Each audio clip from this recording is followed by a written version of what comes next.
to be strong and courageous and go forth, even if you may not know what's coming after, even if you're going into what you may call the unknown, the unfamiliar. Will you be willing to still go forth knowing who's carrying you, who's sustaining you, who knows your beginning from your end, who called you, who commissioned you, who has a hope and a future for you, knowing that the one who created this, orchestrated the universe, is the same one who equipped you to do everything that he's called you to do. Surely you can do it. Here we are, grand and rising. Grand rising.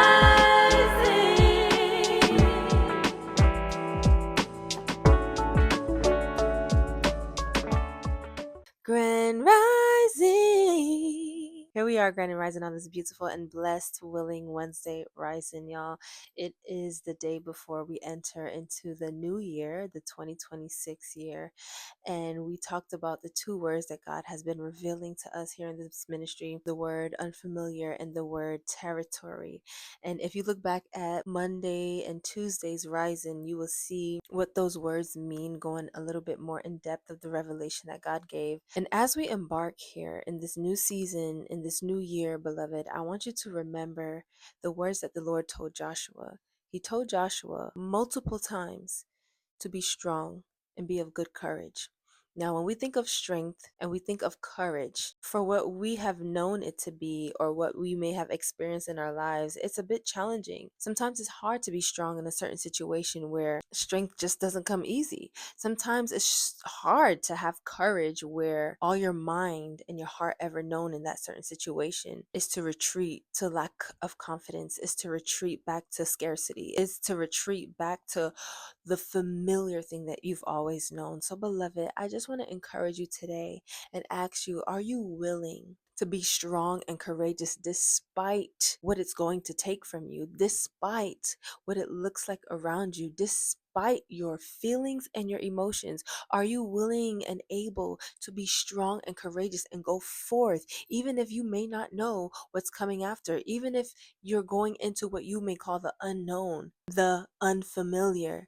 Will you be willing to still go forth knowing who's carrying you, knowing who's sustaining you, knowing who knows your beginning from your end, knowing who called you, who commissioned you, who has a hope and a future for you, who has plans for your life, and nowhere in those plans is to harm you?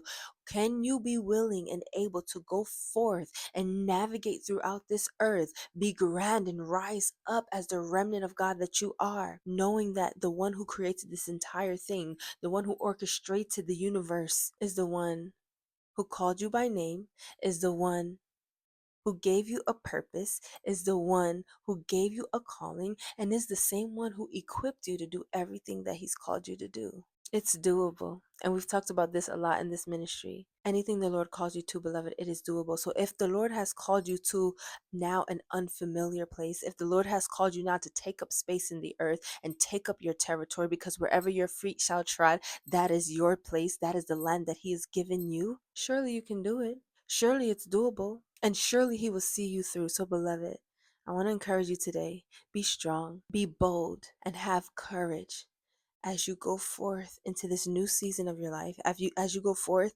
into this new year with the desires of your heart that God has given you, with the dreams and the goals and the ambition that the Lord has bestowed upon you. Go forth. Be strong, bold, and courageous, and know that you are equipped and made ready for this job right here. I love you, and I'll see you next year, tomorrow. Grand